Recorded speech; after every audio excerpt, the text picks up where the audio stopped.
So yeah, I actually I changed. I had a presentation, and I was going to give all these quotes from Prabhupada, and I changed it around. But actually, in a sense, it's nice that we're doing it in a kind of very intimate, small group, because then we can get into a lot more of the detail, which you might find a bit interesting and useful. So yeah, let's show you my slides, and then we'll take it from there. Let's see. Okay, so can everyone see my screen? Let me just check that I can do what I need to do. Okay, good. So this presentation, there's many different angles that we're going to take it into, but I want to also make sure that it's accessible to your particular needs as an audience. And this title is very interesting because so what's actually happening is that right at this moment, some of my God family, they're working on a book with the same title. I didn't come up with this title. I believe it was Nanda Madhav or the group who were organizing this. But it's a very, very interesting title for a number of reasons. Because I remember hearing my spiritual master speak about this. You sometimes have in society or in life enforced unity.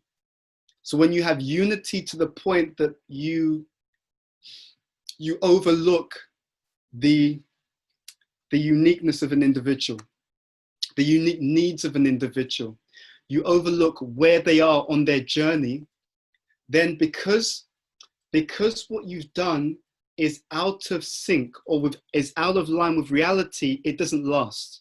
Okay, so the principle of sustainability, the principle of creating something that lasts is that you do it and it's based upon the reality of a situation.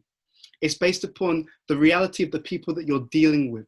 It's based upon the reality of their needs at that given point in time. And when you live a life where you deal with the reality and you take care of the legitimate needs, things flow really well.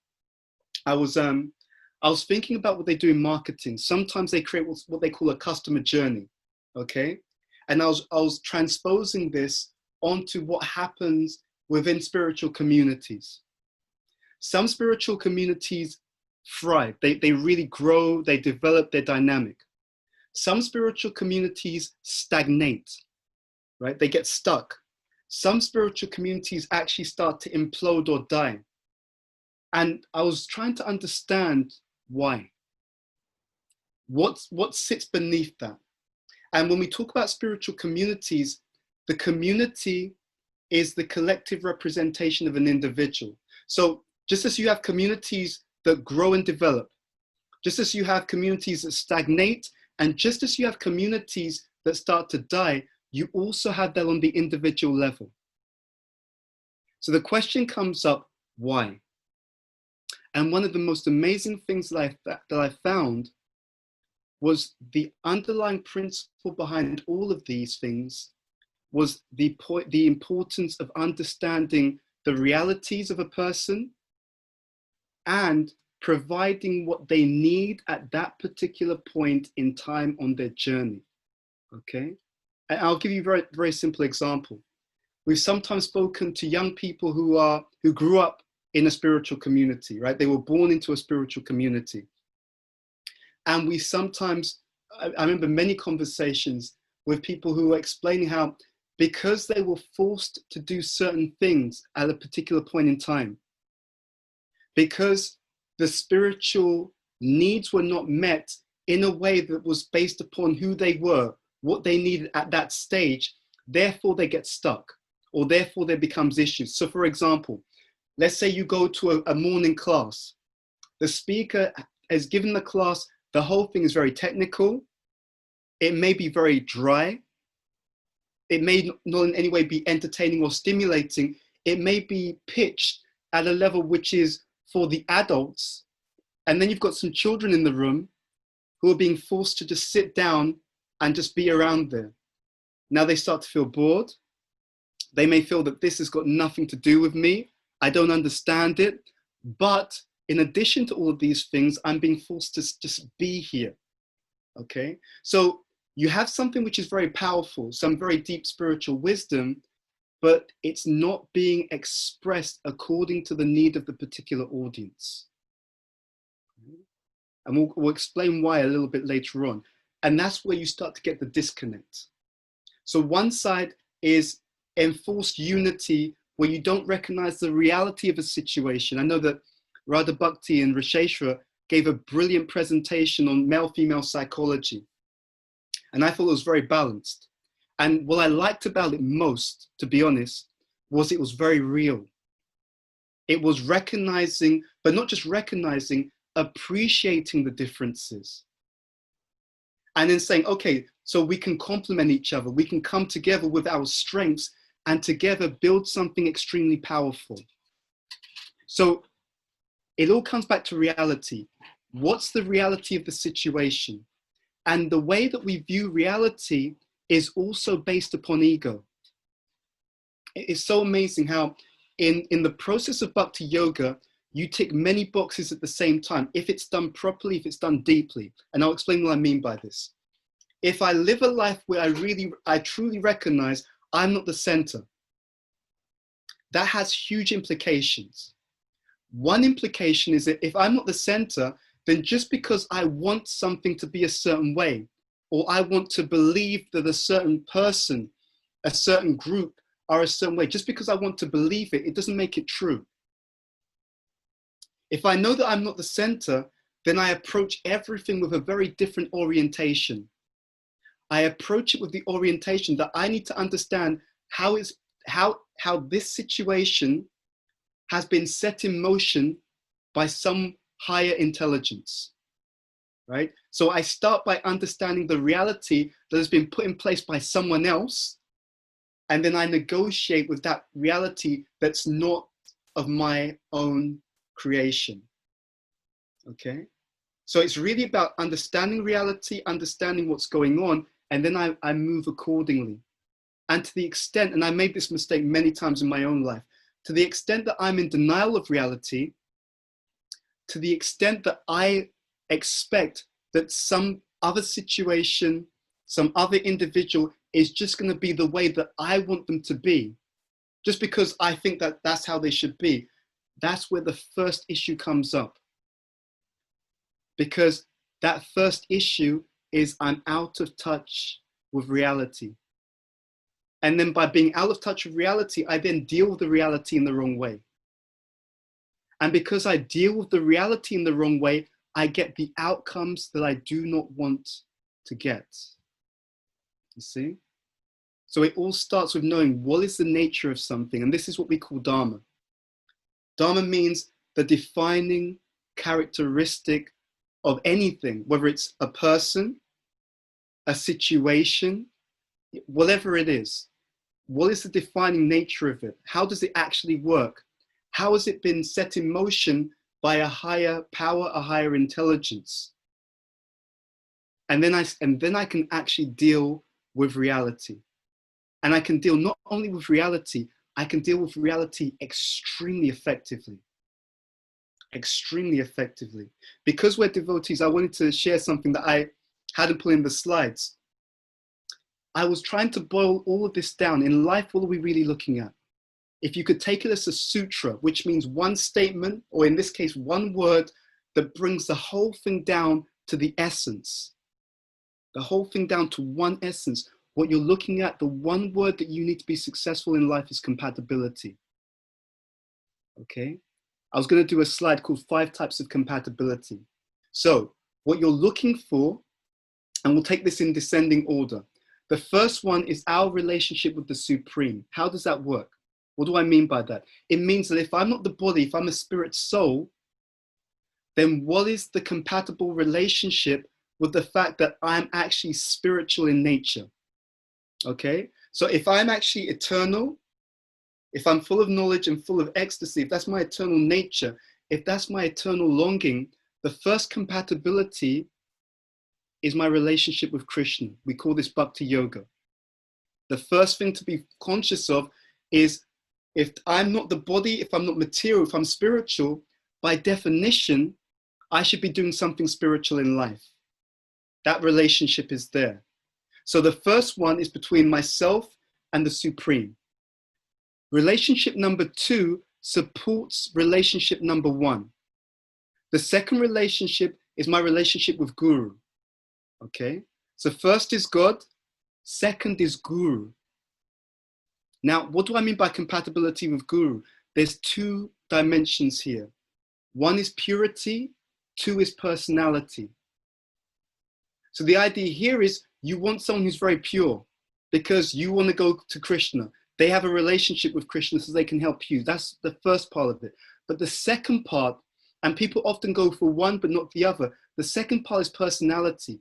Now, what does that mean? It means, yes, they're pure, but there's many pure people. Well, not that many, but there's a cohort of pure people. But the second point, personality, is they're pure in a way that you find inspiring. They're pure in a way that you understand. They present the teachings in a way that you find accessible so that you can actually take their guidance seriously and you can surrender. So first relationship is with God. Second relationship is with Guru. Okay, but there's 5 of these relationships. These are the first 2. Now, the reason why we go through these first 2 is because the other 3 are important in order to help us to consistently move with the first 2. Okay, and I wanted to give this order on purpose. So what happens is the following. I've done a study for the last 25 years to see why devotees struggle in Krishna consciousness.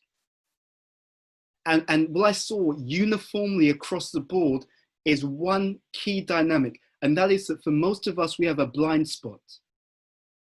The blind spot is that we come to spirituality, or we may have grown up in Krishna consciousness, and we come to a point we feel, yes, I want to move forward in this particular endeavor. And we have all of these ideals about spiritual life, about doing service, doing sadhana, you know, all of these wonderful things. And it's all very wholesome. It's all very aspirational.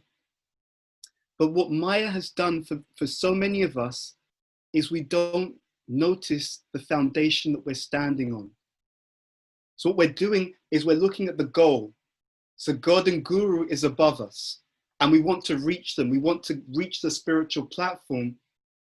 But up until a certain stage in spiritual life, the context, how we live, the environment that we're surrounded by, the people that we're surrounded by, these have a huge impact upon how we are able to take that journey to God, journey to Krishna. So the first 2 relationships, the first 2 things you need compatibility around are, yes, if I'm not the body, if I'm the soul, I should be doing something spiritual. That's compatible. It's compatible with the nature of me as being a spiritual person. Second, to help me on that journey, I need a guide. That's Guru. Guru needs 2 things, purity and personality. Purity so that they are more elevated. Personality means that I can access the way that they present Krishna consciousness. And we all know that. We all know a whole range of different seniors, but some of them, the way they present the philosophy very much inspires you. Others, let's be honest, the way they present the philosophy, it may turn you off. You may actually think, you know what? That doesn't inspire me. The way that they gave that class, the way that they explained that point in the philosophy, I feel shut down. So God and Guru.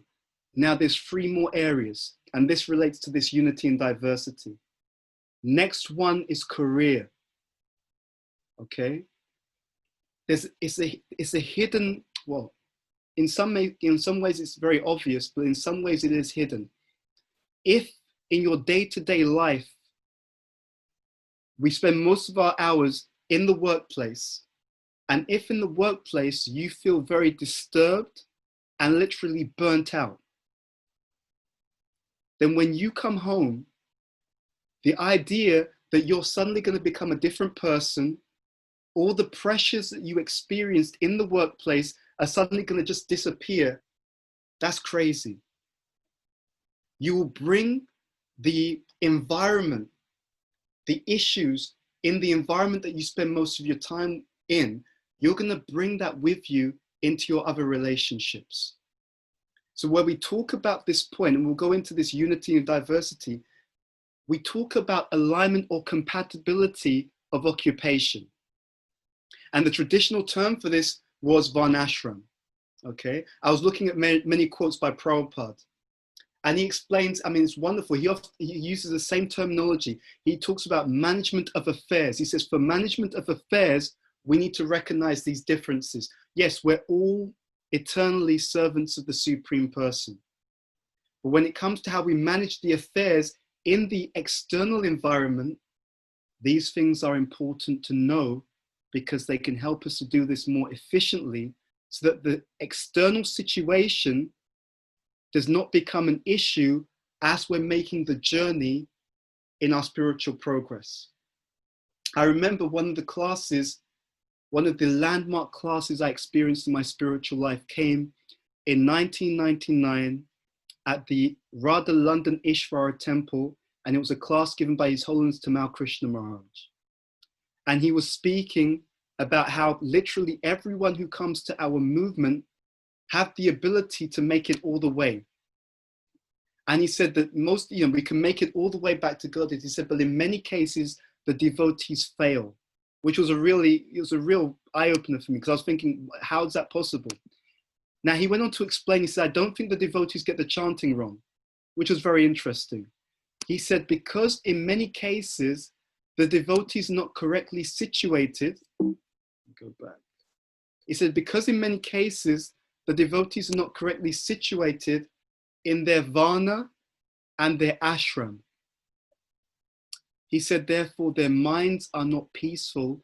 And because their minds are not peaceful, therefore, the consistent chanting, not the chanting, the consistent chanting, the long-term chanting, the long-term enthusiastic practice, that becomes affected.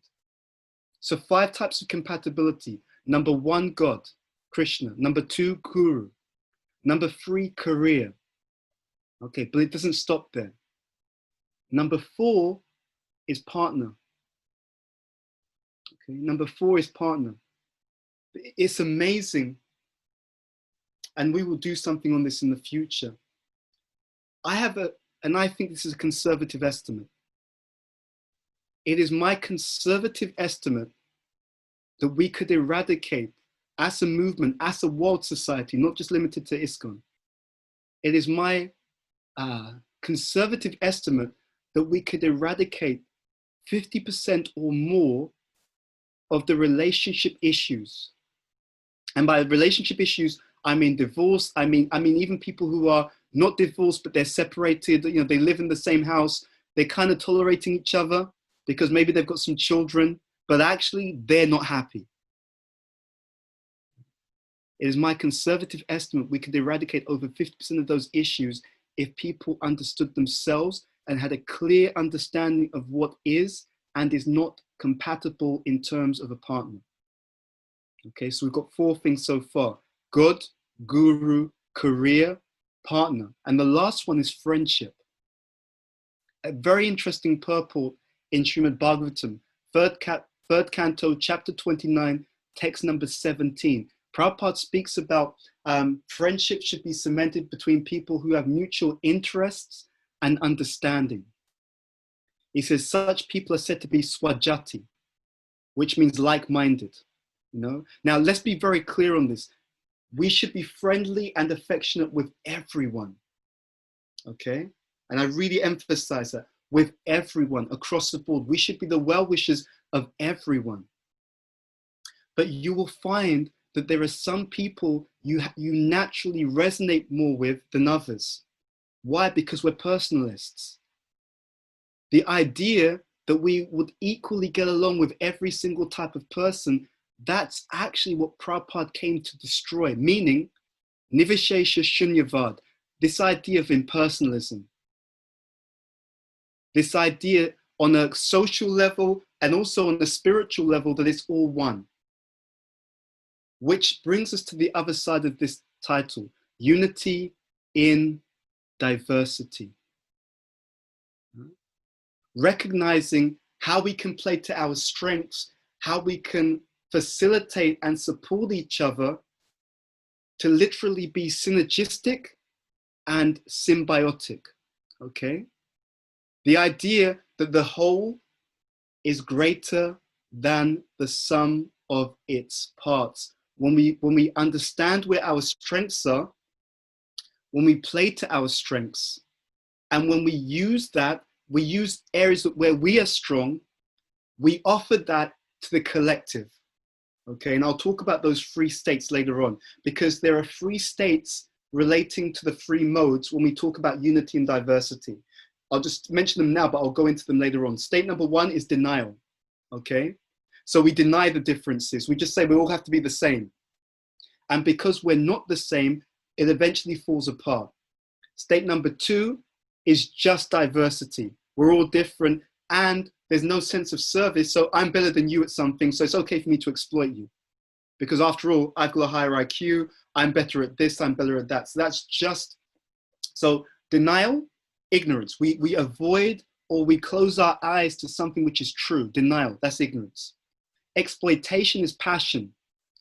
I recognize the difference and I'm going to use wherever I'm better or stronger or more talented, I'm going to use that to exploit someone else, right? That's passion.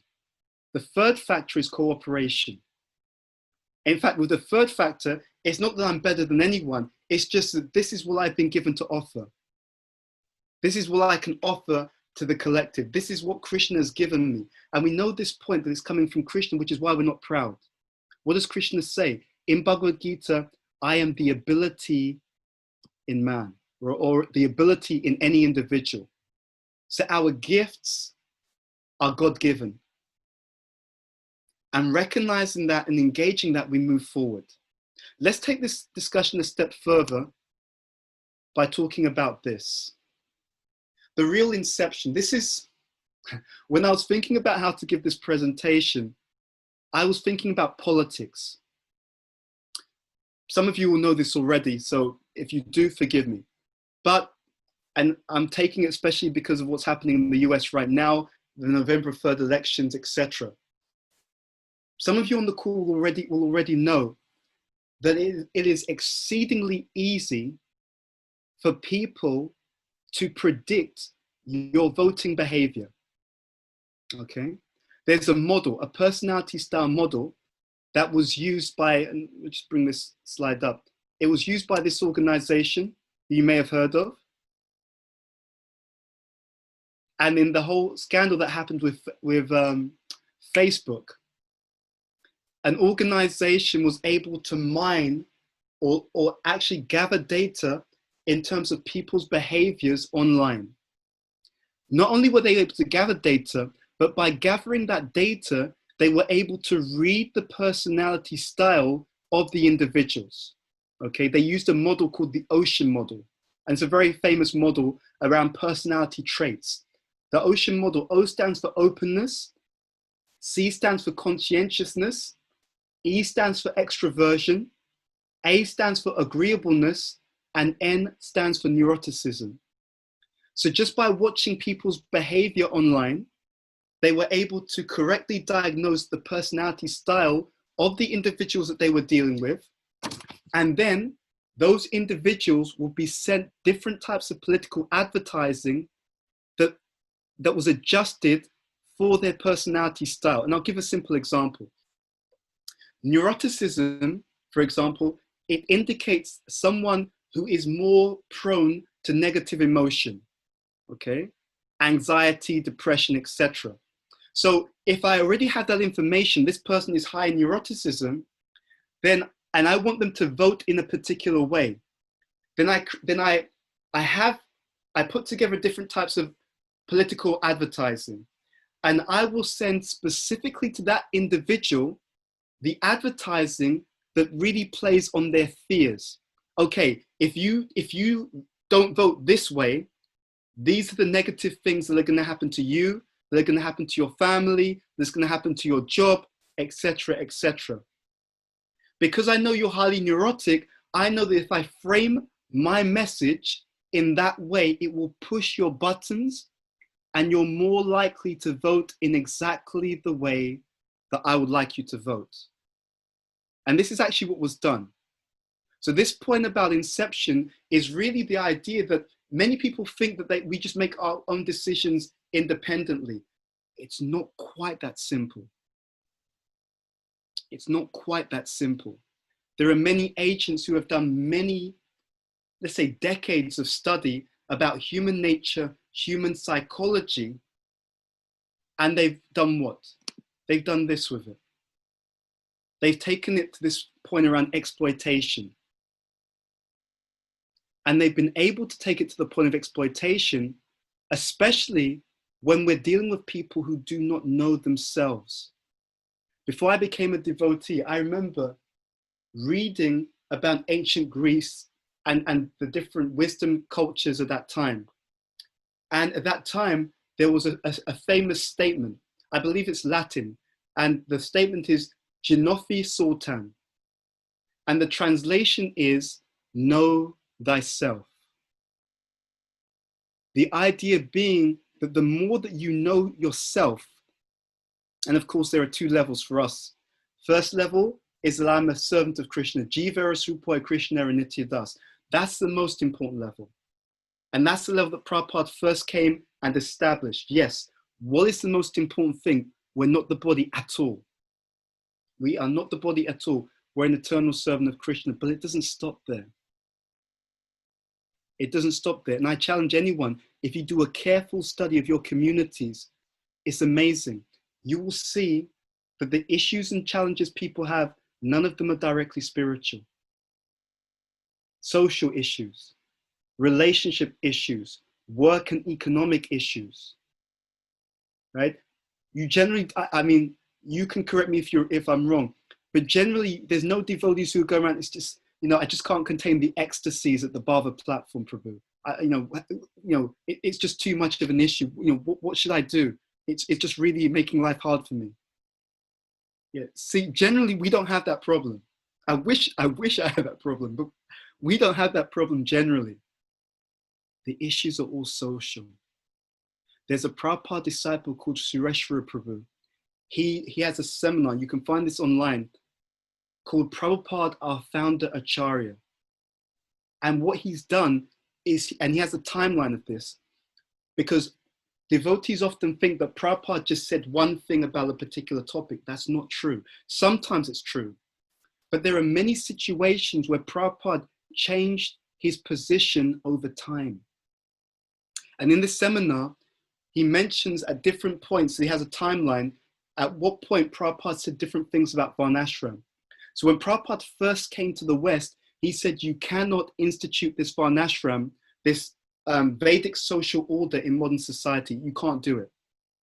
Now, what Sureshwara Prabhu points out is that over the 11 years that Prabhupada was setting up and establishing and spreading the mission of Lord Chaitanya, he saw that devotees were struggling to maintain their Krishna consciousness and to progress properly because the social situation was not sufficiently where it needed to be.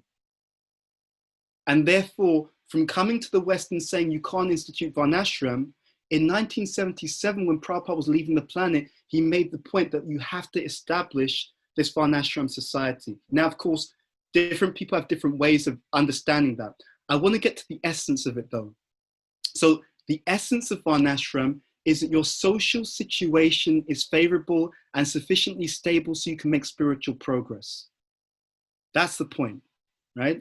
Your external situation is stable enough so that you can keep your eye on the prize and move forward towards Krishna.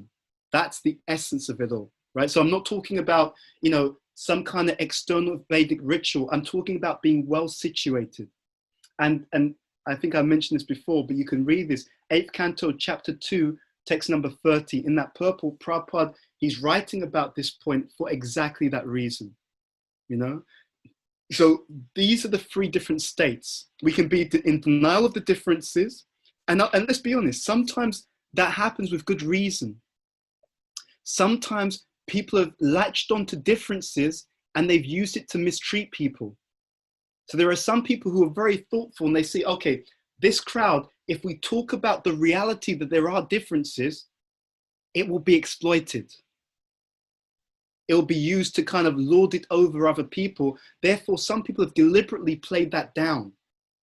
Okay, so it's not completely to knock it, but at the same time, it leads to other issues, right? So I remember when I was from about 13, I used to read loads of stuff about self-help, self-development.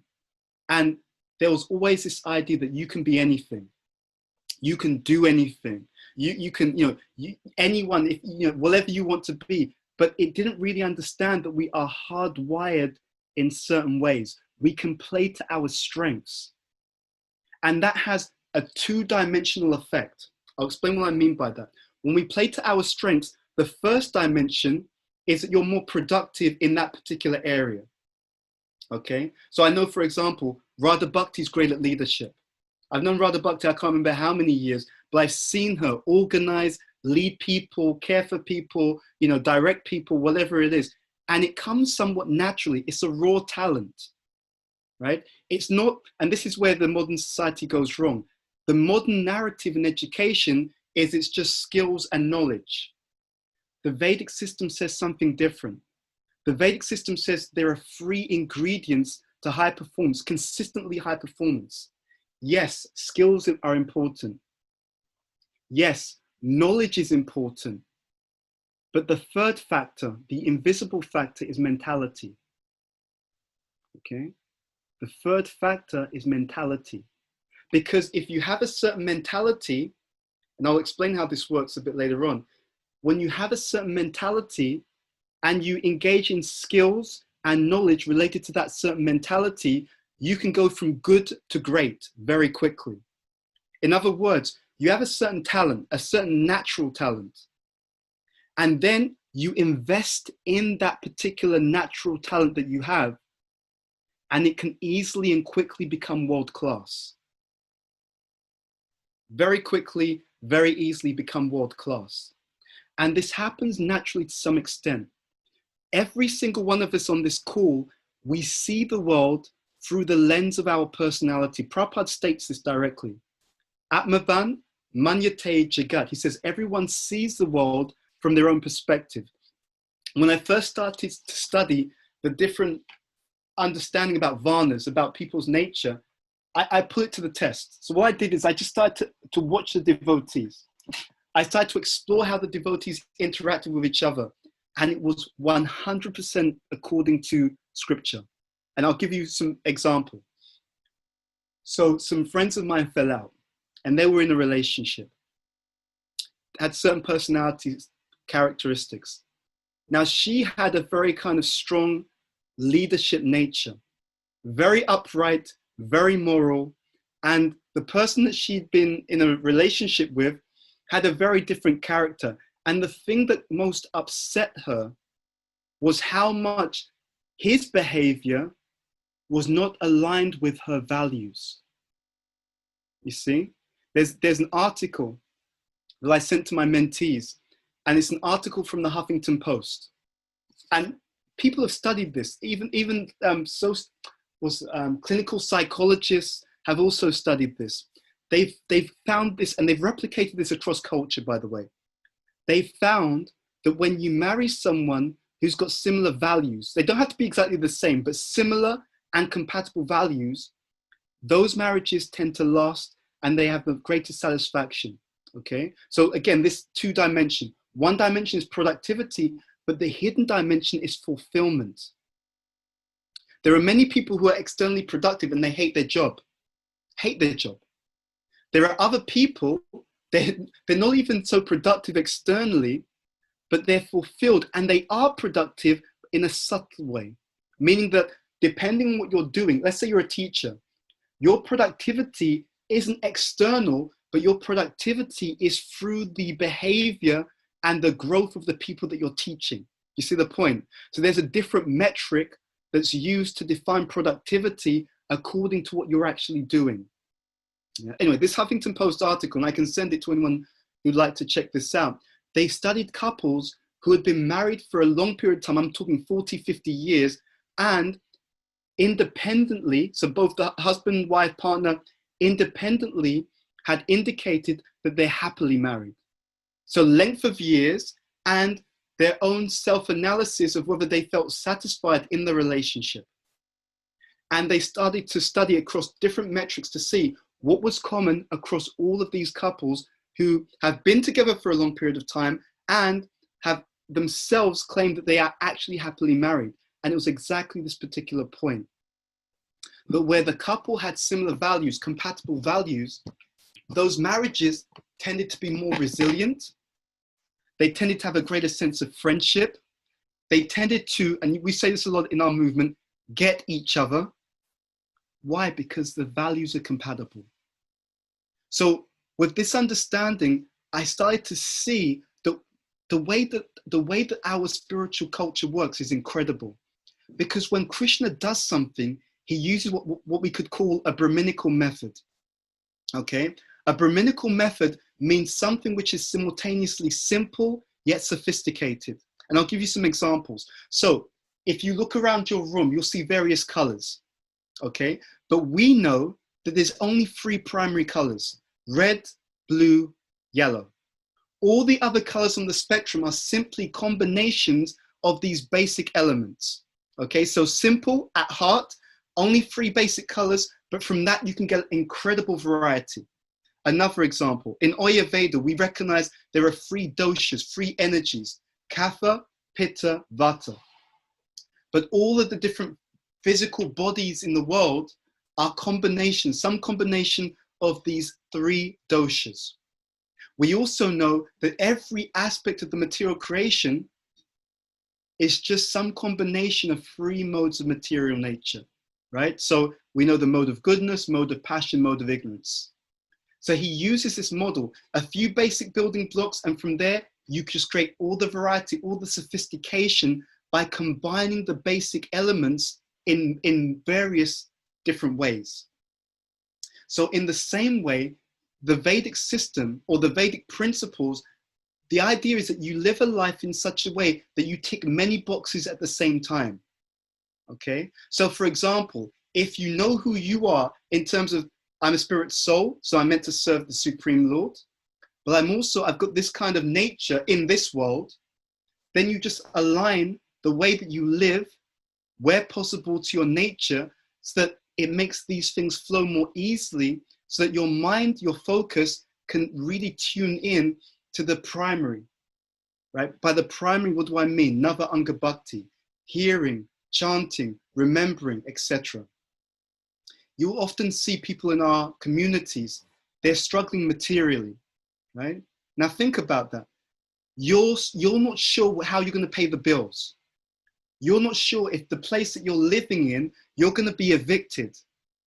You hate your job. And because it's not aligned with your nature, you struggle to do it. Now everything becomes a lot harder. And when you go home, you know what you want to do? You don't want to spend time with your wife and family. When you go home, you just need to decompress, right? Because you're so disturbed by what happened throughout the entire day, throughout the entire week, that you just need some headspace.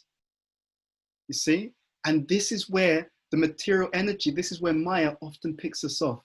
This is what I mean by the blind spot. We forget about the lifestyle. Yes, I'm going to be Krishna conscious, but if you lock yourself into incompatible lifestyle, it then makes it difficult to focus on the primary. You see? I had a conversation with one young man, great potential, really nice guy, devotee. And he was going to go into a job in finance where he'd be working 6 days a week,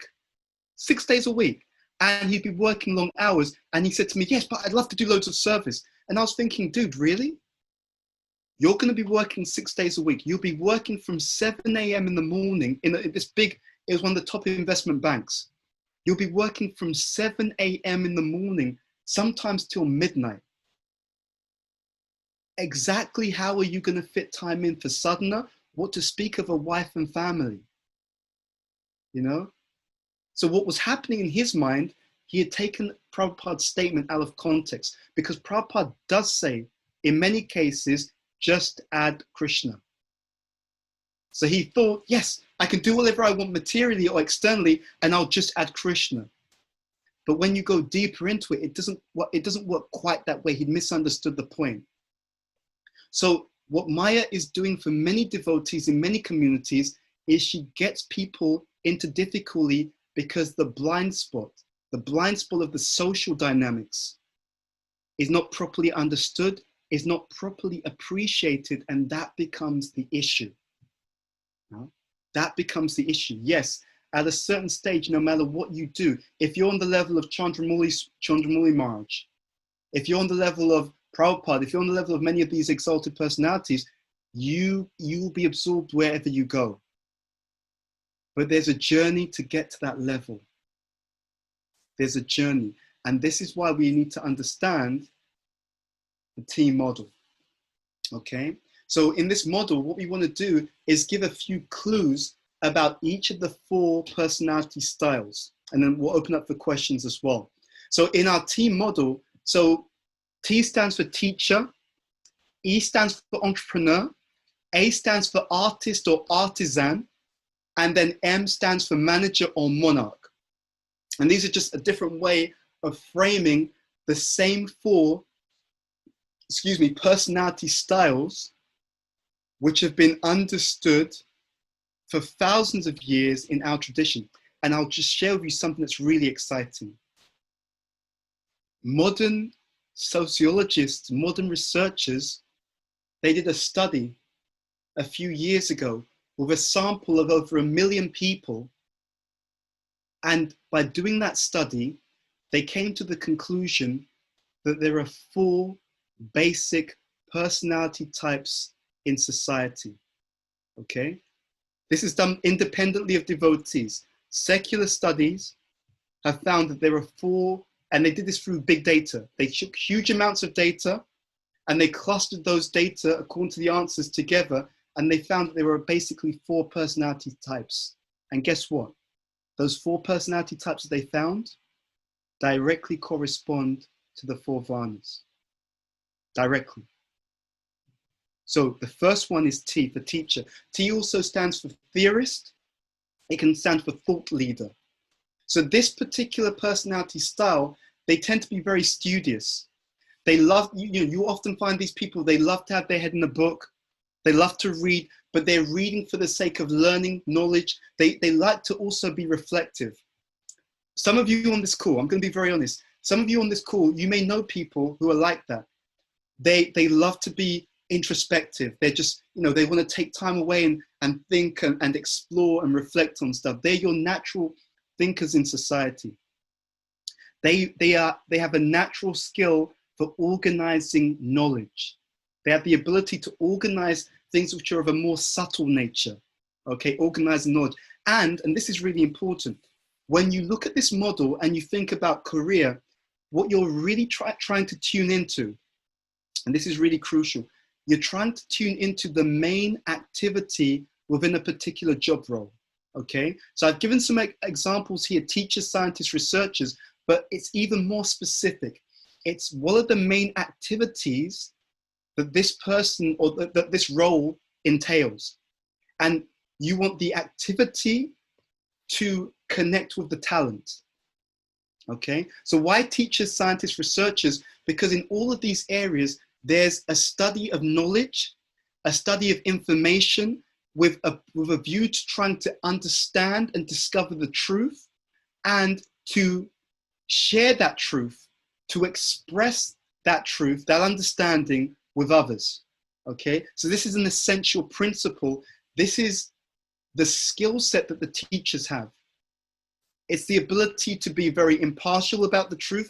Sometimes these people can be very blunt, because there's a famous American kind of like debater, and I've got no particular leaning politically, but I'm just sharing this point to give an example. Some of you will have heard of Ben Shapiro. Yes, no? Okay, maybe not. But anyway, he has a famous saying, and he says, facts don't care about your feelings. That's the kind of thing that you'll get from someone who's got this kind of nature. Teacher personality types, they're actually quite soft-hearted, but they can be very direct about the truth. And they can be very comfortable even stating something that's true that may or may not always be palatable, because in their mentality, it's just about what's the reality of the situation, okay? So they're very, very good in terms of sharing knowledge, sharing information, exploring, reflecting on reality, on the facts of something. That's just some of the points around the teacher personality type. And in our next podcast, which hopefully will come out within the next 2 days, we do a deep dive into the teacher personality type. By the way, there are different statements given about the balance. So in Chanakya, he says that this particular personality type is 1 in 1,000. Okay. Prabhupada, I heard this in the class by Shiva Ramaraj, Prabhupada said 1%. So you do have more than one answer in terms of that. But the key point is that these particular personalities, this particular personality style is the psychological minority. Okay. So really a very tiny minority. If you're in a room of 100 people, one of them will be a teacher. The others will be different personality styles. Let's move on. Then you've got the entrepreneur personality style. So in the podcast we're about to release, we studied this personality style in many, over many dimensions and looked at the statements in scripture. So people, now there's a big industry. People want to do these classes on how to be a millionaire, how to have, a millionaire mindset to start your own business. But literally none of the courses understand how this works. The natural gift of the entrepreneur is the ability to do what I call context shifting, or as it said in this first point, reframing value. So I'll explain how this works. Let's say I've got this, right? Let's say that you have this mentality of an entrepreneur, you're a natural business person. You go to India and you buy a mobile phone. You pick up this mobile phone in India, but if you've got a natural entrepreneur personality type, the gift that you have, and this is something from birth, and I'll give you a few examples that I know and people that I've known in my life. An entrepreneur, when he or she buys this phone in India, they bought it for a certain price. The way that their mind works, they can very easily and very quickly look at this phone and they can immediately understand in which environment this same phone that I paid, 100 rupees for, they can quickly understand in which context or in which environment would this particular object be perceived to be more valuable. Okay? So when you're looking at someone who's got a natural business mentality, it's the ability to perceive a situation in which a particular product, a particular service, even a particular individual will be perceived to be worth more. And that's how they make their money. So I go to some country, I pick up something there, and I look and I think, wow, hold on. They're selling this product in this country for £5, whatever. And the entrepreneur, because of that mindset, which is from birth, they quickly figure out, I could buy that from here. If I took that back to where I'm from, that product that I'm buying here for £5, I could sell it back in America for $500. You see? So it's the ability to reframe. It's the ability to understand in what situation, in what context will the same product, or even, I remember I used to like TLC, the group, the pop group, yeah, the R&B group. And I read their story, and their story is typical of the music industry. You have all of these people who are, and I hope this is the right, I won't even use that word, who are being pimped. Okay, let's put it that way. What I mean by that is they've got a manager, and they were one of the biggest all-girl female bands in modern American history.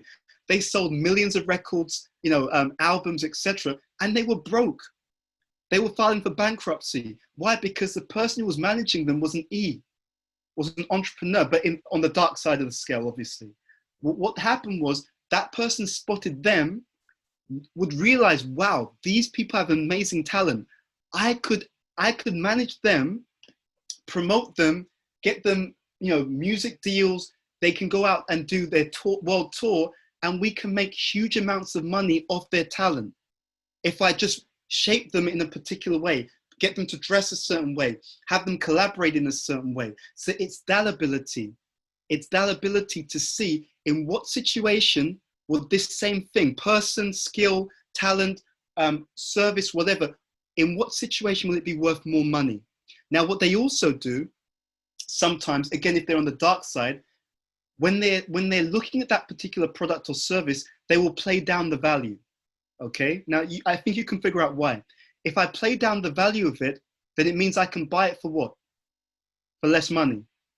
You see? So I play down the value first so I can get it at a discount. Once it's mine, I raise the value so I can make maximum money. You see? Buy low, sell high. So that's actually the skill set. Now, of course, that doesn't mean they're all like that. I'm talking about if it's out of balance. If it's in balance, they can be very charitable. They can also scale. So when you look at your Starbucks, Pret a Manger, any big franchise, you'll often see that there's an entrepreneur or even more than one entrepreneur behind it. They have a scaling potency. The step before, the teacher personality type, they have an insight potency. Because of the sattva, because of the mode of goodness, they can see many steps ahead. So they can see the ramifications more easily. They can see things a bit more clearly because they're less emotional, they're less passionate, they're a bit more dispassionate. So it's like, okay, I can see that these two people are attached to each other. This is a bad relationship. It's not going to work out because they're way too different, you know? And everyone else will be like, no, you don't understand. You don't understand our relationship. That, you know, no, I do understand. This is a bad match. It's gonna end in tears, or you're gonna have to struggle for that relationship because it's just very like, dude, don't do it, man. Because they can see things in a very dispassionate way. There's the caveat here though. This is when that skill is activated for the teacher. What happens in modern society is that they've made a misunderstanding. They think that just because you're intelligent, you can reach the right conclusions. That's not true. It's actually the connection between intelligence and the quality of your knowledge. You can actually cheat intelligent people more easily than you can cheat anyone else.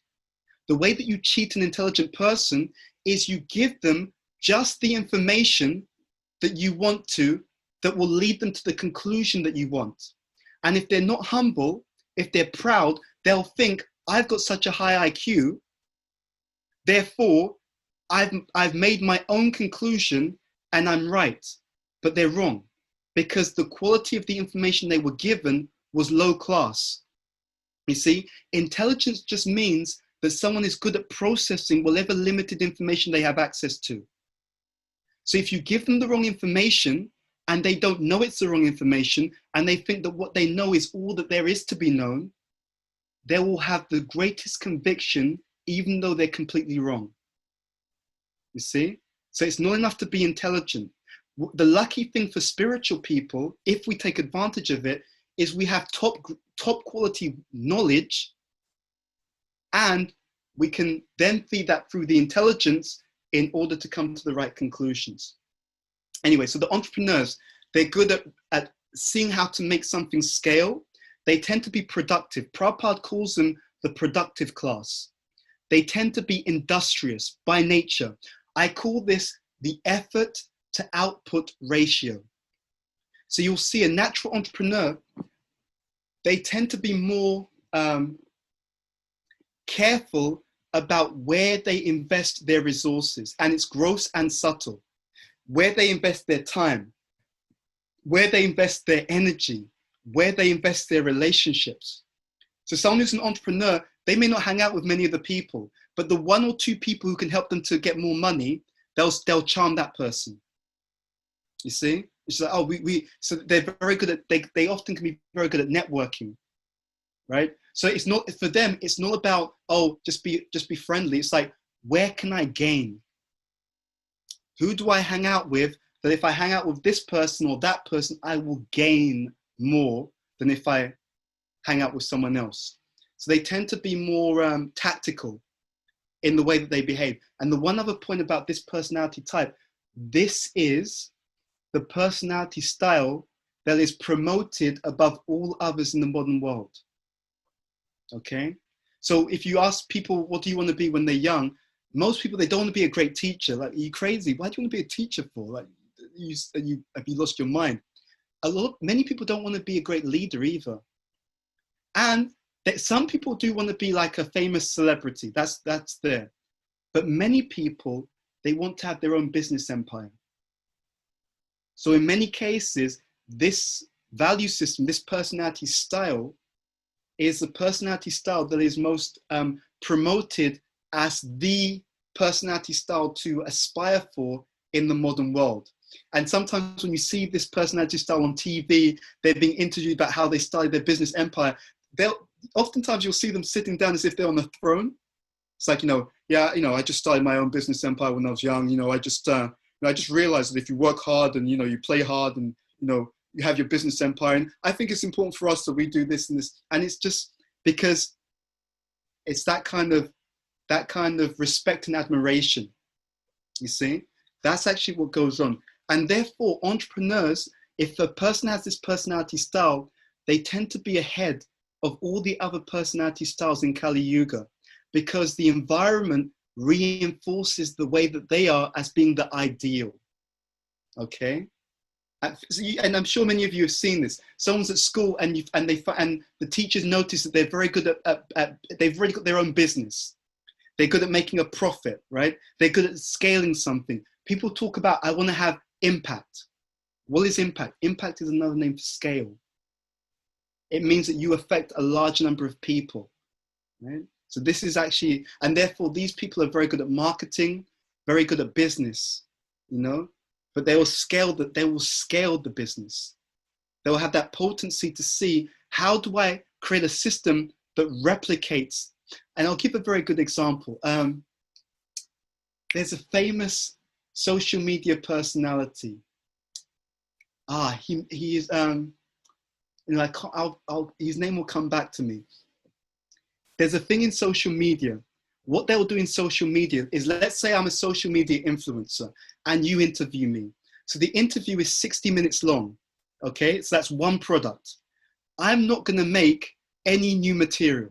What I'm gonna do is that 60-minute long interview between you and I will cut certain parts of it, which are small sound bites, which sound cool, and that will be like my short videos. I will transcribe it and I will make an article, just a transcription of some of the things that we said. I will take a tagline from the interview and I'll put a nice framing around it, and that'll be another product. And then, so I basically create loads of different artifacts from the one product. You see how it works? It's the idea of scaling. I do it once and I just chop it up in different ways so that I just work hard once. And then I've got, from that one product, I've got 60 different items that I can put out, 60 different pieces of material. So that when I'm putting it out on social media, the algorithm says, wow, Ed Anoba, he's constantly putting out new, fresh content. It's not new, fresh content. It's one interview. But I've scaled it. And this is how a person with this mentality, they have a natural gift in this particular area. Okay, let's go on to the artist. So the artist or artisan personality style, they have a natural ability, and it's very specific.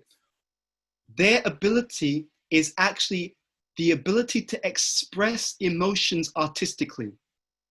Okay, it's the emotional expression artistically. They may be great singers, they may be great songwriters, great dancers. These people also, there's even an artist, there's even an artistic capability, even in being a model, a supermodel. They can be very strong entertainers, right? So that side is very, very strong. In terms of leading, they're more comfortable in being supportive. If they're not in that field of artistic expression, creating arts and crafts, having more of a supportive role, not having the responsibility of having to take on the leadership mantle. Now you're held accountable. If it doesn't go well, we're coming after you. They're much more comfortable taking on that supportive dynamic, And for them, two things are really important.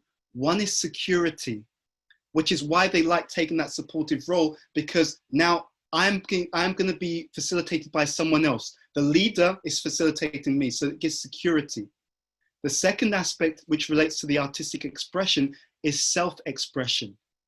So that's why if you were told, anyone who knows this teaching, if you told them before any social media came up, if someone said, I've got an idea, we can create something called social media, and people can just express themselves online and their views, then anyone who knows about this personality type would say that's a guaranteed success. Because what you've just done is you created a platform whereby anyone can express themselves, and it doesn't matter who you are, it all has equal weight. You don't have to be an expert. You don't have to be an authority. You don't have to know anything. You can just say what you feel, you know? The other point about the artistic personality style is more than the others, they're also more interested in fame. They have more of an interest in fame in that particular sense as well. So that's the third one. Let's go to this last one. The last one is the manager or the monarch.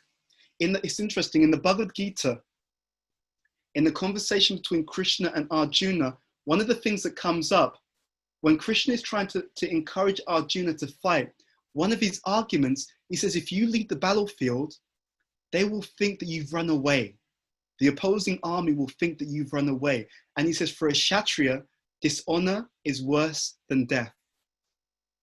So you'll tend to find, and I've seen this again and again, cross cultures, cross age ranges, cross nationalities, the Kshatriyas, the monarch personality type, they're more sensitive about their respect, right? And you may hear them say stuff like, you know, that person, the way they spoke to me was so disrespectful, you know, and they really, it's like, you know, they can go to war over disrespect, you know, so they're very sensitive about that. Everyone's sensitive, but more so, okay? Now, they're very much interested in bringing others together. In the writings of Bhaktivinoda Thakur, very, very interesting. I think it's in the Chaitanya Shikshamrita. He says that this personality type have a dynamic power. They have a dynamic ability. So your natural monarchs, they tend to be dynamic. They tend to be the person who can get stuff done, make it happen, dynamic, organized, you know, and they can organize people. And they're very good with people, but it's also interesting because they're built to lead. They're built to bring people together, built to lead community. You find that with their personality style, all the other three varnas can relate to them. And I'll explain how this works. Because they're protective, the artists can relate to them because they make the artist feel secure, right? You know, I can trust these people, they're upright, law and order. If I'm being bullied, they'll be like, hey, you can't, leave her alone. I have an aunt. I have an auntie called Helena. So her husband was in the Ghanaian military, right? And it's a great match because he's like this, military-minded, strong, upright, and she's the same. So I remembered many years ago, I was in Ghana visiting, and she was driving me around in her Jeep, right? And we were driving down the road, and there was an English lady, obviously from another country. She was walking down the road, and there was some other person trying to harass her and get her to buy something. And my aunt, she's driving down the road, but she stops the car and just shouts out the window to the guy, leave her alone, you know, like that. And that's an interesting quality. The monarch personality styles, they're much more comfortable compared to everyone else in having a conflict. Because they're very, they're like, look, I'm just gonna tell you straight, I don't like the way you behave. You know, and it's their idea of being quote unquote, I'm just being honest. You understand what I'm talking about?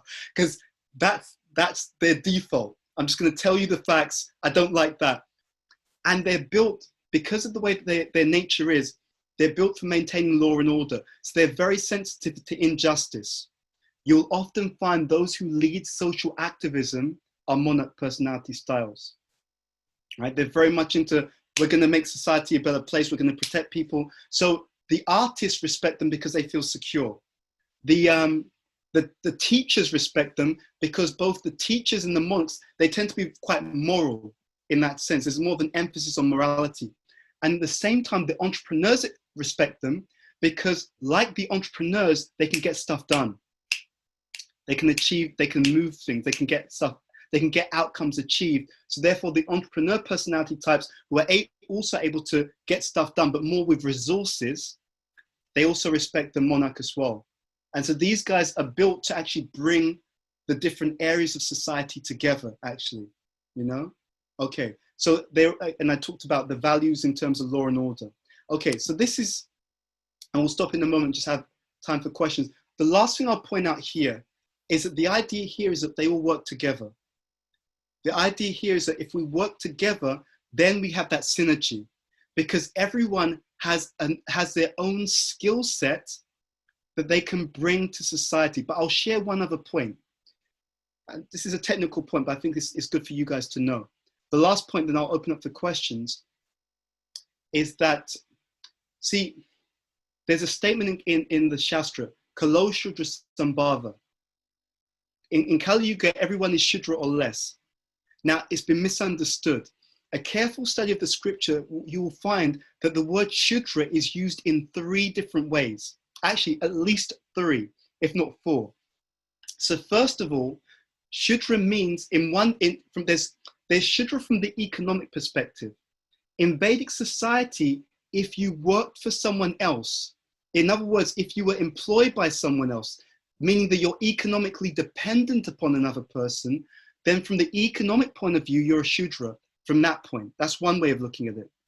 A second definition in the Shastra is if one's parents did not do what we call Garbhadan Samskar, did not do a certain rite before the child, or to bring the child into the world, then from the procreation point of view, that's another way in which a person is considered a Shudra, because the parents did not do Garbhadan. That's the second way. The third way is where one has the actual nature of a laborer. Okay, so that's the third way. And then the fourth, which is a subtle thing, but I'll just bring this up now. The word Shudra means literally one who laments. So if someone, for whatever reason, due to lifestyle and so on, if they're too much in a sense of anxiety, then it brings more of that lamentation side of things. So this statement, Kalo Shudra Sambhava, it can relate to different dimensions. It doesn't mean that everyone has the same personality type. It's talking about the fact that in Kali Yuga, there's an economic dependence for the majority of people. There's a sense in which no one does Garbhadam Samskar, and there's a sense in which, because of lifestyle, people generally, and this is where we see this in terms of mental health challenges, there's more sense of mental disturbance and lamentation.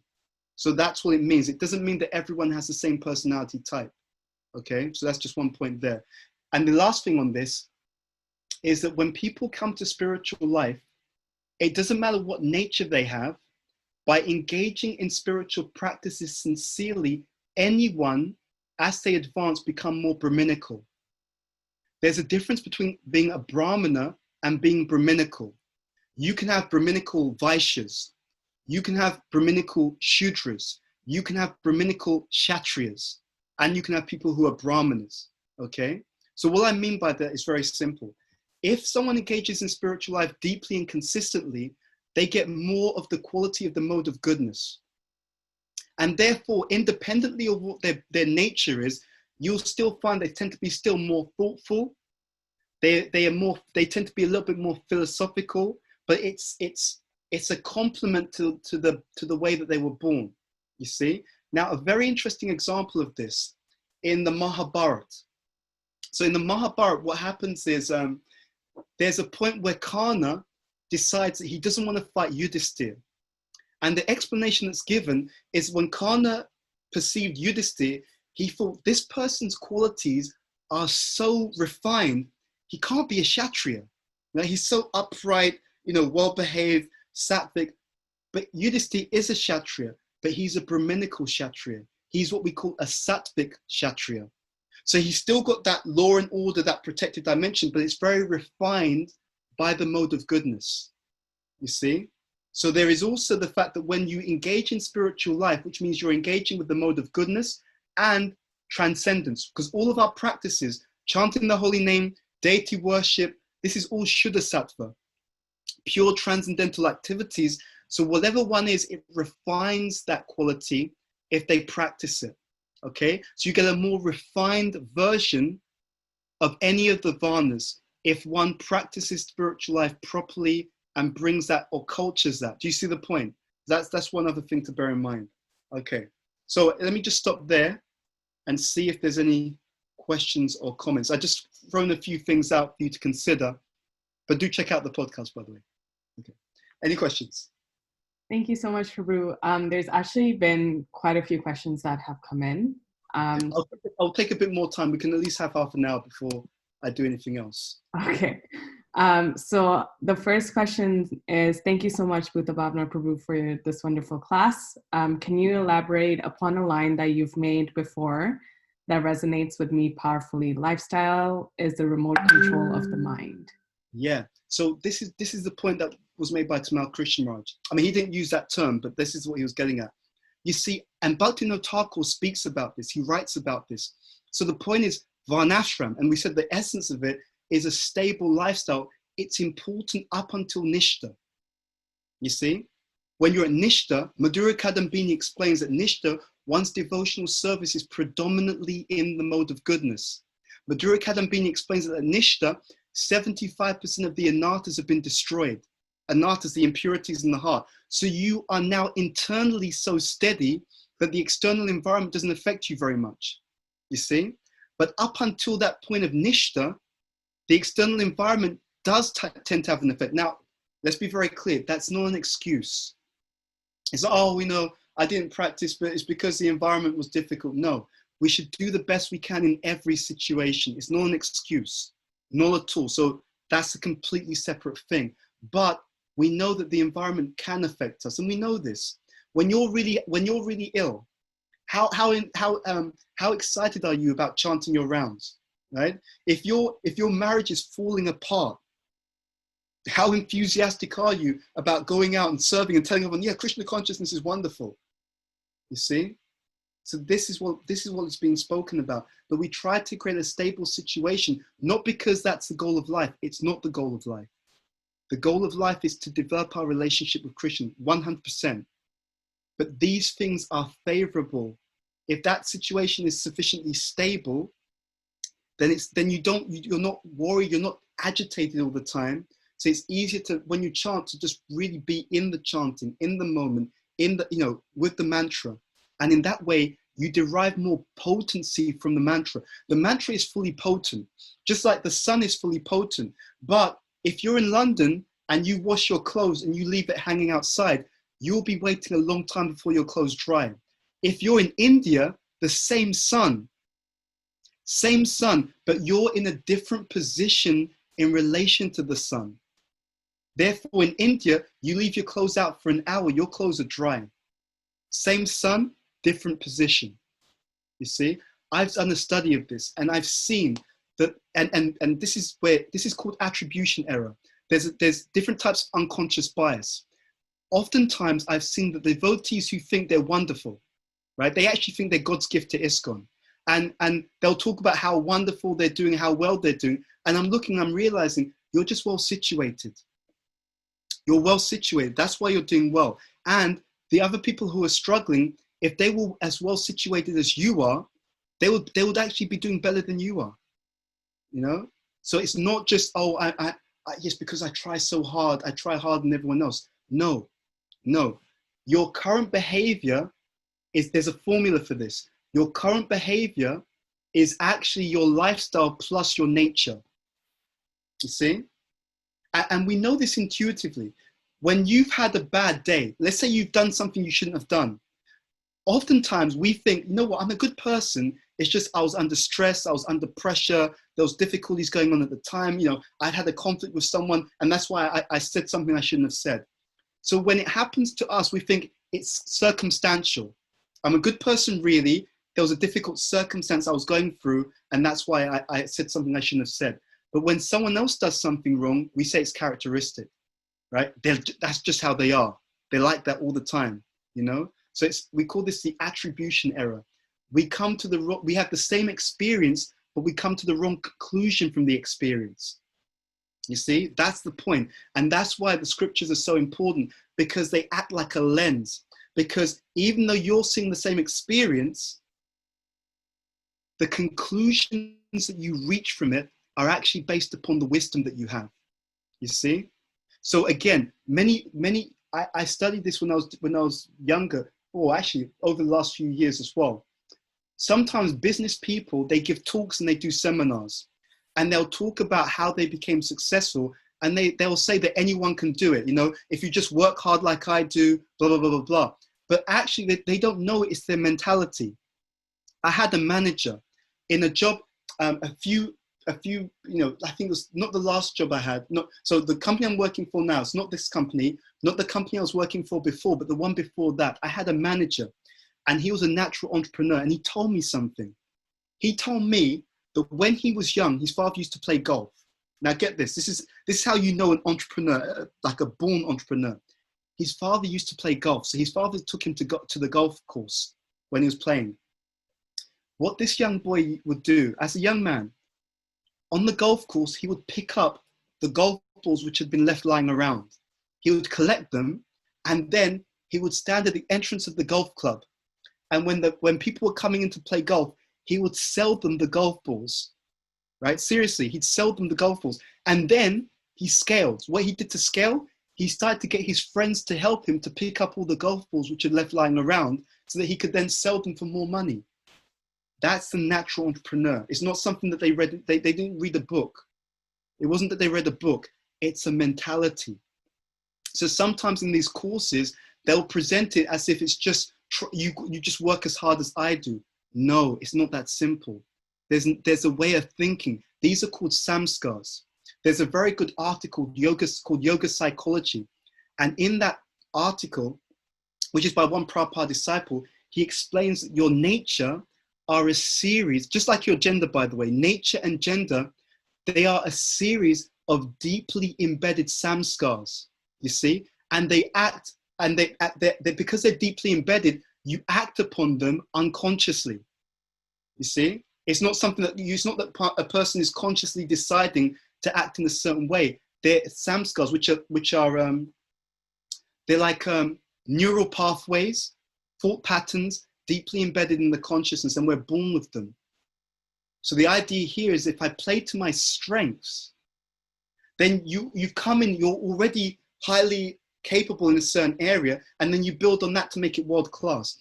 What happens also is that we notice different things based upon our value system. So if someone is a leader by nature, they tend to notice in the environment other behaviors around leadership. They'll be more sensitive to a lack of leadership, and they'll be more appreciative and notice things around, oh yeah, he's a good leader, you know? And like, for example, if I'm a monarch, I may respect someone, yeah, he's tough, straightforward, to the point, didn't beat around the bush, gave it to him straight, you know, law and order, has integrity, strength of character. My mentee, one of my mentees, was told by one Prabhupada disciple, he was asking her for advice, and she said to him, you know, what you need to do, just be strong, be firm, stand up straight, don't let anyone push you around, tell them you're in charge, take charge, be firm. And she was just projecting her own personality style onto him. And she didn't know it though, she didn't know it, you see? Because she didn't understand who she was dealing with, so she didn't know how to give an instruction or direction that fits his character. She was projecting what works for her, you see? And I remember him telling me about it, and I said, yeah, of course she's saying that to you because she's a monarch. Monarchs are like, I'm going to be strong, straightforward, I'm just going to take control. The leaders, the monarchs, have a natural controlling potency. They have a natural potency for moving groups of people towards a particular cause, right? So Bhakti Tirtha Maharaj, Indrajimna Maharaj, they're natural monarchs, right? Kadamba Kanana Maharaj is also a monarch. Shiv Ram Maharaj, he's an entrepreneur, but an extremely Brahminical one, you see? But the way that you know he's an entrepreneur, and he said that, by the way, that's his own statement about his own nature. The way that you know he's an entrepreneur, but because he's so advanced, it's a Brahminical entrepreneur, but you'll see that ability or that consideration around opulence. But because he's so Brahminical, it's all the opulence is for Krishna, you see? But it's about opulence for Krishna, because Krishna is the goal because of the advancement.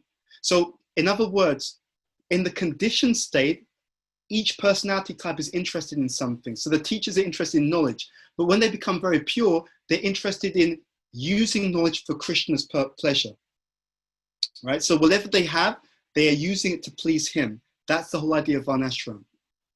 Okay, so just a few thoughts on that. Any other question or comment? So next question is actually, we're gonna combine two questions. And there's different little points, so I don't know whether you want to sort of take the first point and then you want to go from there. Yes, maybe do it in parts so I can make sure we're... Okay, perfect. So it says, it bothers me when I read or hear that Shudras are not qualified. Why are Brahmanas termed more qualified than Shudras or other Varnas? What makes someone qualified? What does this mean? Yes, so that's a misunderstanding. None of them are qualified. Okay, let me explain that.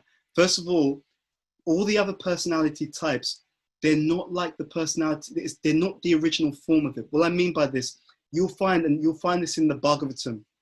Prabhupada uses the word Brahma Bandhu, okay, which means friend of the Brahmanas. In previous ages, Brahmanas, I mean, they don't work for other people, by the way, right? A real Brahmana, he's independent. He does not work for anyone else, he or she. A real Brahmana, they were so powerful, they were what we call Shrutidars. That means if I speak to you and you tell me something, I can remember everything you said. My memory, my intelligence is that strong. Brahmanas in the previous age, they could light fire by mantra, right? It's called Brahma Tejas. Their Brahminical power was so strong. So compared to those people, the Varna of a previous age, everyone in this age is like a shadow of that original form of it. That's the first thing. Second point, everyone is qualified for spiritual life. Spiritual progress has absolutely nothing to do with one's Varna. I repeat, has nothing to do with it, okay? Your Varna is just the conditioning we have that we can try to engage so that the mind is peaceful, so that we can focus on the goal of Krishna consciousness. Okay, that's the first point. The other point is literally the vast majority of people in any society will have the laborer nature. Okay, so if you have an issue with them, you have an issue with practically everyone on the planet. Okay, so it's not like, but we'll be taken over. No, it's everyone. The vast majority of people on the planet have the laborer nature. So it's not a question of being an inferior person, not at all.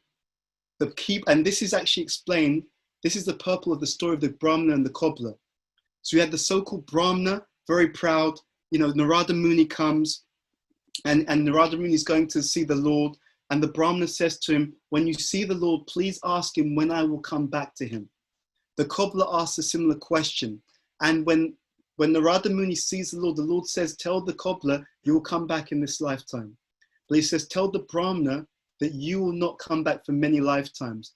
And the Lord told Narada Muni, if the Brahmana asks you what I was doing, tell him I was threading, I think it's like an elephant or a camel through the eye of a needle. So Narada Muni tells the cobbler, my Lord said, you'll come back very soon. And the cobbler completely accepts it. A cobbler means Shudra, by the way, right? And the cobbler says, by the way, what was my Lord doing? And Narada Muni said, yeah, he was threading a camel or an elephant through the eye of the needle. And the cobbler was like, oh, amazing. My Lord is so powerful, he can do anything, because he had real faith. Real faith. When Narada Muni saw the Brahmana asked the same question, he said, you won't come for many lifetimes. The Brahmana's like, hold on, whoa, like, you're talking about me, right? So I'm a Brahmin. What do you, what do you mean? And Narada Muni said, he told me to tell you, you will not come back for many lifetimes. And the Brahmana thought that Narada Muni, he's lying. He doesn't understand who I am, right? Doesn't understand my Brahminical position. So the Brahmana asked him, he was suspicious, well, let me just test him. So when you saw the Lord, what was he doing? Narada Muni told him he's threading an animal through the eye of a needle. And the Brahmana said, you're lying. You obviously don't know what you're talking about. That's ridiculous. Because he didn't have faith. Okay? So it's really important to understand it's not a question of qualification or disqualification. Everyone is qualified materially, meaning everyone has a natural gift for some type of work over others. Now, this is also really important. So I'm glad you asked the question. Any person can do anything. Okay? Let me repeat that. Anyone can do any kind of work. Okay? But if you align by your talents, you'll get further on that journey. It'll be easier for you. You'll be more productive. You'll be more engaged. You'll feel more fulfilled in that particular task. So someone says, I just want to be a millionaire. I want to act like the business class. You can try, but even if you do it, it will take you many, many times more work, more time, more effort to try, and you'll probably get a fraction of the result because you're having to stretch yourself a lot more because that's not natural to you. So you can do it. And the reason why it's not advised is because in the Vedic society, they knew that in order for you to be even materially happy, or let's say materially peaceful, you needed a balance of activities. You don't want to spend all your time and energy working. You want to have time for fun. You want to have time for leisure. You want to have time for your partner. You want to have time for your children. So therefore, it was advised to play to your strengths so that you're not burning out by using all of your time, all of your energy, all of your headspace to do something that's so much of a stretch from your nature that even if you do manage to get any small result, you're burnt to a crisp because it took so much more work to get it. I remember seeing this. I saw that there were some people, they were able to scale or manage, and many of you will have seen this. There's some people, they're just good at management. It's not a stretch for them. It's just bang, bang, bang, bang, bang, get done. For other people, if you give them the same task, it takes many, many times more effort, much more energy, much more thought, and they're less productive. And what happens in this age is when they don't achieve, and this is heartbreaking, I'll be honest, this is heartbreaking. When they don't achieve, they think there's something wrong with them.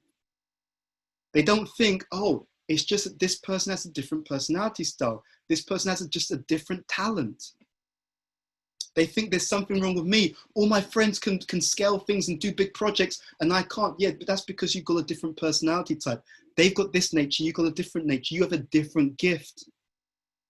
So it's just simply about playing to the gift, you know, that's it. And what you'll find is when you act according to your nature, again, you feel you feel better about yourself. Otherwise, I feel insecure and I think that I should be doing what someone else is good at. But when I try and do it, I find I'm not good at it either, and I feel even worse about myself. Bad situation to be in. Okay, next part of the question, please. The next part says, so could you give some practical tips or some advice as to how does a devotee who is a Shudra Varna go about reading scripture and dealing with these points? Yeah, the scriptures sorry, please, I didn't catch the whole thing. Would it derail them from whatever is being said? No. Every nature has qualities which actually help them on the spiritual journey, right? So let's give an example. So, you know, we go to Rath Yatra every year around the world. And when they have the Rath Yatra cart, there's a certain picture of a certain saintly devotee who Prabhupada said that person's picture should be on the Rath Yatra carts, right? Does anyone know the name of that person? What's his name? You can just unmute and just tell me. Jayananda. Jayananda. Jayananda has a laborer nature, okay? He has a laborer nature. So that person that you see who has a status given by Prabhupada that literally no one else has in the entire movement. And no one else will have in that way, right? Because Prabhupada's not here anymore, so it's not going to happen with anyone else. That person has a laborer nature. Vidura, in the Mahabharata, has the nature of a laborer, okay? He is the son of a maidservant. He has the nature of a laborer. So this idea is nothing to do with spiritual life.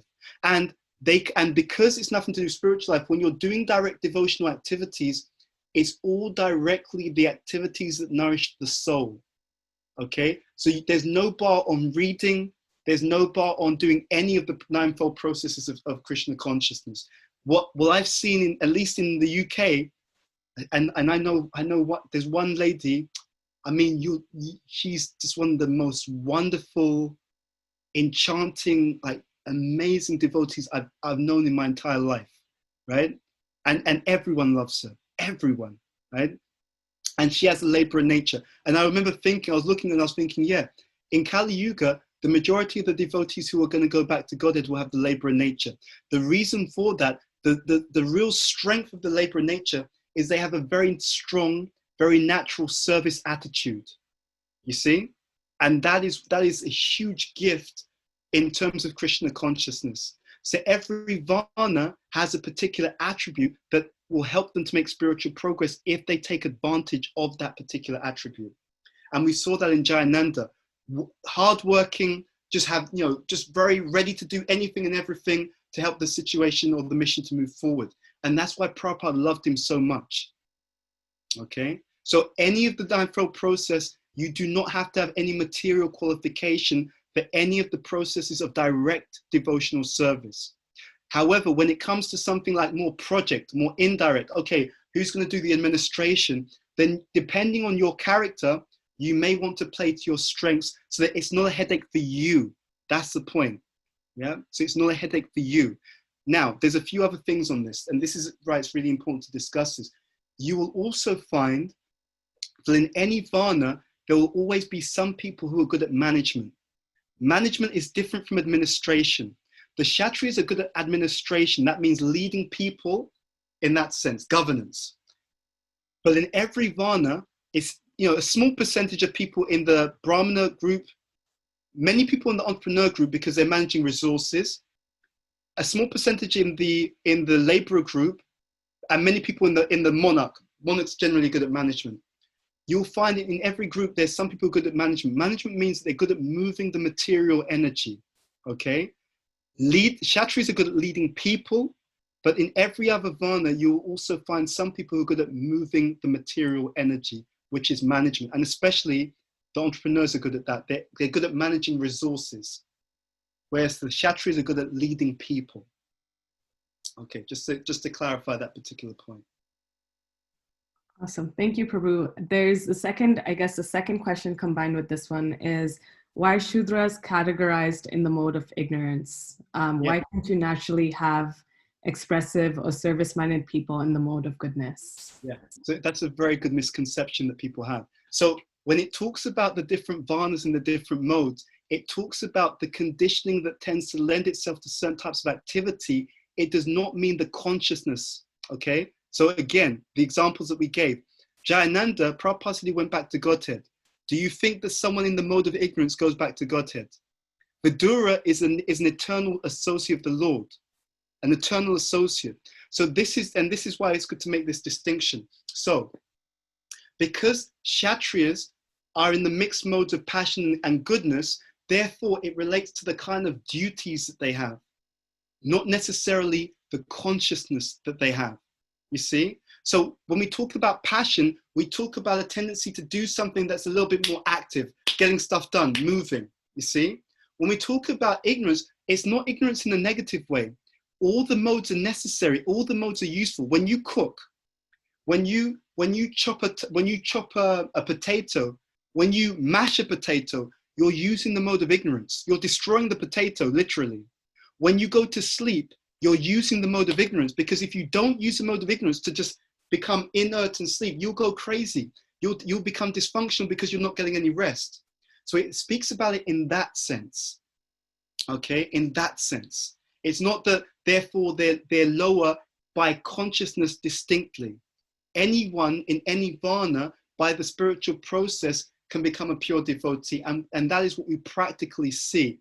And therefore, if you see carefully, Prabhupada does not make any distinction on Varnas in terms of what we call adhikar, or qualification for material advancement. The modes refer to different types of activity that we find more comfortable. And I'll explain this in another way. So we talk about the Brahmanas and the mode of goodness. So what does that mean? It means this. So there was this misconception, it's still there in this yatra. And one devotee, he's trying to get everyone just to go around doing lots of management and managing big projects. And I was thinking, this is completely a waste of time. There's no point getting a Brahmana to do management for no reason. Why? Because the mode of goodness, it lends itself to thinking.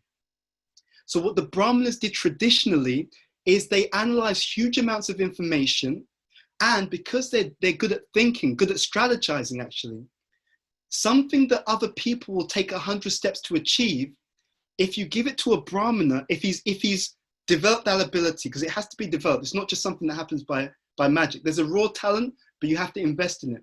Then he'll be able to figure out, okay, you want to achieve this goal, and you've got a plan which is 100 steps. If you give it to that person, he can figure out how to turn those 100 steps into 10. You see? So what happens is, it saves everyone else going through so many mistakes, so many car crashes in order to get to the same outcome, because you give it to the person who's got the abilities to strategize. They think through all of it. They look at it in terms of Dharma. Okay, what's the nature of the person?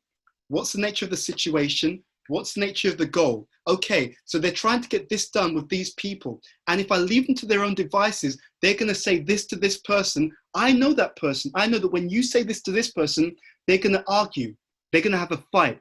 And then they're going to tell negative things about you to other people. Then in the community, they're going to have upset. They're going to be upset with you. And then it's going to go in this direction. Because the Brahmins have that sattva, they can see many steps ahead. So the Brahmana, having analyzed it, will say, I know what you're trying to achieve. Instead of doing what you're planning to do, all you need to do is just say this to this person. Don't say that to them. Wait till that happens and then say this to that person, and you'll achieve the same goal in a quarter of the time. You see, it's that ability to figure out, how do I get there efficiently without causing unnecessary difficulties in my own life? It's just the same thing in terms of marriage. The Brahmana will figure out your nature. If he's trained or she's trained, they'll figure out who you're thinking to associate with, and they'll work out, okay, yeah, actually that can work. Otherwise, you just marry someone and then you find out later on that it's a bad marriage, and then you'll spend 100 times more, you'll spend hours going to marriage counseling, you'll spend thousands of pounds or dollars paying for that marriage counseling. Your kids are going to see mum and dad argue, and mum and dad, they'll pick up, mum and dad don't even like being around each other. And all of that could have been avoided if someone was able to actually just look and think, yeah, according to scripture, you're like this and they're like that.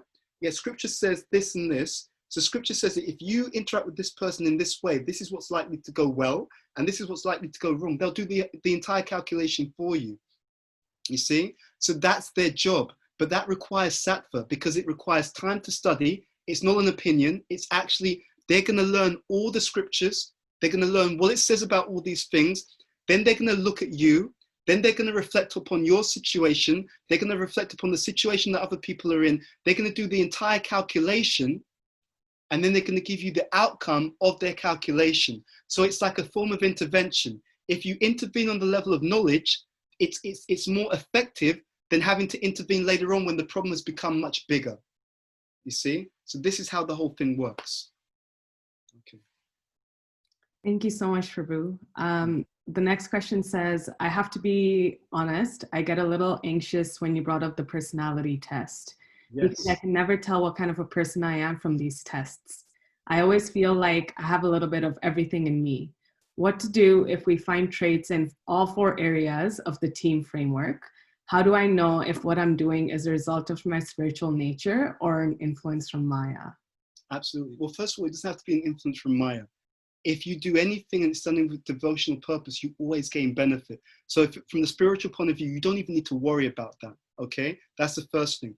Second, you can also try different things, but it depends on who you're around, and also your level of knowledge and your level of sattva.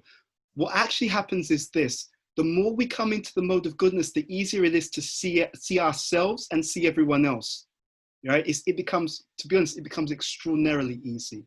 Right? So it happens naturally as a side effect of the devotional process, that as we purify our consciousness, everything becomes clearer.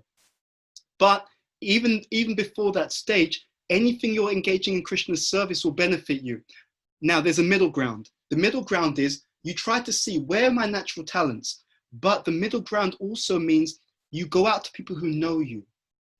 Because usually other people can see us more objectively than we can see ourselves, right? I had this experience in my life many, many times. And I'll ask people, what do you think I'm good at? And they'll just tell you, yeah, BBD, I think you're good at this. BBD, maybe let go of the management a bit. Maybe let someone else do the management. But, you know, give a class, absolutely, you know? So as long as you're around people who are honest with you, and who've observed you, and especially people who love you. People who love you, Krishna will often use those people because they can see certain things, okay? So it's not actually that difficult. And in Kali Yuga, it is mixed, but there's a myth here. The myth is that it's equally mixed. It's not equally mixed, although it is mixed, okay? That's the point. There's usually one of those styles which are predominant, okay? The reason why it becomes more difficult, and I'm going to do something on this in the future, is because and I'm not saying that you're like this, but I'm just making a general point. When my self-esteem isn't so strong, I may gravitate in my community towards a particular activity that gets a round of applause or gets a recognition, right? So we see this sometimes in our movement, in our communities. They're just not good at leadership. They cannot lead to save their life, but they want to hold on to that position. And everyone else is like, dude, you need to step down, please. I'll pay you, step down. This person's a natural leader. Let's train them up to do it. But the person just doesn't want to let go. And it's because what's happened is they're thinking, well, who's going to solve my chapati problem? Where am I going to get my respect? Where am I going to get my round of applause or my whatever it is, my recognition from? You see, that's why it's the issue. So I would say you can try that. You can try that. But we also, we've touched upon so many things, but there's a big topic. When we share the podcast, you'll be able to learn a lot more, but ask people who know you. I've done this throughout my spiritual life, and I find it to be incredibly exciting, because people who know you, there's so many things that they may see about you. As long as you're open and honest and you're ready to hear it, they can tell you so many things about yourself that you often won't see. And it's not a bad thing. It's incredible. It's incredible. We often don't take the opportunities for revelation. I learned this from my spiritual master. There's a class. It's a 2-part seminar on btswami.com called Devotee Relationships, part 1 and part 2. And in the seminar, he explained that if we reveal our minds in the right way to the right people, I'm not saying you should reveal your mind to everyone, people that you trust, okay? That you trust and you know that they're on your side, they're your well-wishers. And especially if they're mature or learned, that's even better.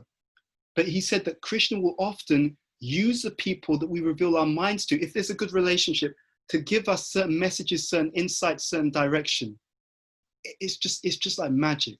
So I would say to you, it's a great adventure. Take it, it's a positive. There's so many things we can learn about ourselves, and not just in terms of our Varna. Varna is just one dimension of our identity. First and foremost, we're spirit soul, but even in the conditioned state, we've got a certain Varna that affects the way we are. We've got a certain gender, that affects the way we are. We've got a certain age. The age that we are in, that also affects the way that we are. When you're younger, you're more of a passionate version of you. You want to run around and all that kind of stuff. When you're older, it's like, I'm not going to run around as much now. I'm older, I haven't got that same energy. I'm going to do things in a slightly different way. So the Varna is just one dimension of our identity. And then to add to that, our upbringing also has some impact. It's another ingredient. But still, if you know the teachings deeply, you can still figure out the Varna by the behavior. Thank you. Prabhu, there's still a lot of questions that have come in, so I just wanted to check in with you and see whether you want to take a couple more, or we could just cap it. A couple more, but I'm also happy to do a part 2 Q&A, even if you wanted to do that, whatever works for you, but I'm happy to take a few more, maybe for the next 7 minutes, and then I need to run to my meeting. Okay, maybe we'll take one. So the next question says, just give me one sec. It says, how do we understand hating dishonor as a Kshatriya quality, chasing fame as an Artesian quality, when they don't seem to be very good qualities in developing Krishna consciousness? Don't we need to give up these qualities? Yes, we do. But there's also a starting point. So the point is that there's 2 stages. The process of purification, it works in different stages. The first stage, well, actually, no, you could say 3 stages. The first stage is we actually become aware of our anatas. We become aware, okay, oh, I've got this tendency, which isn't so favorable. That's the first stage. The second stage is I learn to manage that anatta. And then the third stage is I transcend it. I purify it. I become free of it, okay? So it's a journey. The reason why I'm so interested in sharing this understanding is because then we don't get upset with people when their natural conditioning comes out and they're just at a certain stage in spiritual life. It's just like, okay, this person's a beginner in Krishna consciousness, they have this tendency, It's like if I come to you and I tell you, you got this tendency, it should just disappear overnight. It's not gonna happen. If it's a deep tendency, you're gonna try and manage it. You're going to learn to manage it. You're going to be, you're first of all going to be aware, because you may not even know that you've got that tendency. And someone points out, she's like, oh, I didn't realize, but I am like that.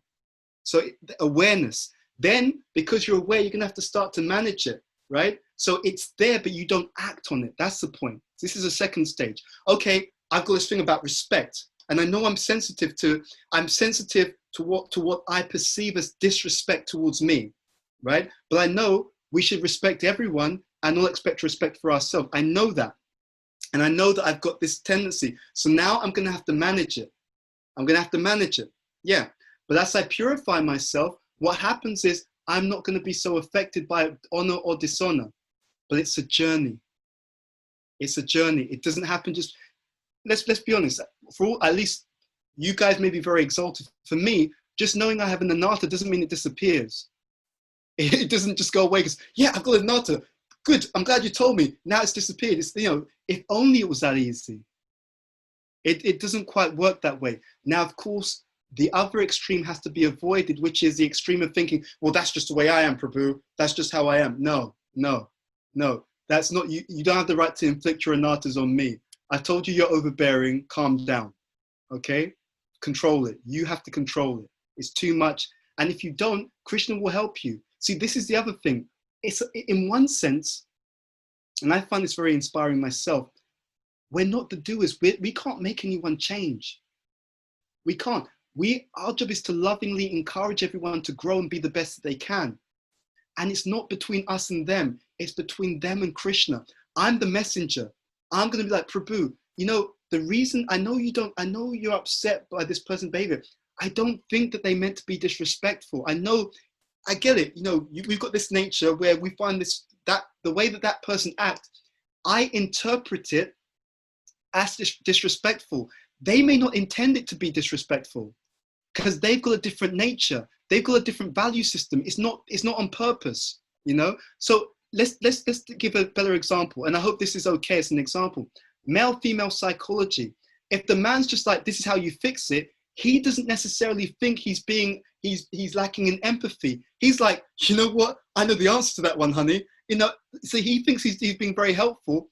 And in her eyes, it's just like, I want to talk about how I'm feeling. What's wrong with you? But he doesn't mean to be lacking in compassion or empathy. This is his idea of doing doing the best thing.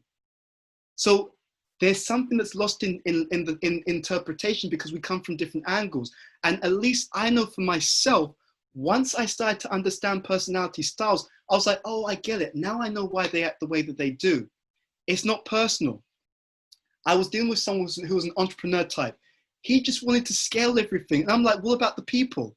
And he's like, no, they're not getting, you know, they're not doing things on productively. They're not able to scale. It's like, you know, and I was like, but what about the people? Because I'm looking at the quality of it. I'm looking at the truth of it. He's looking at the quantity.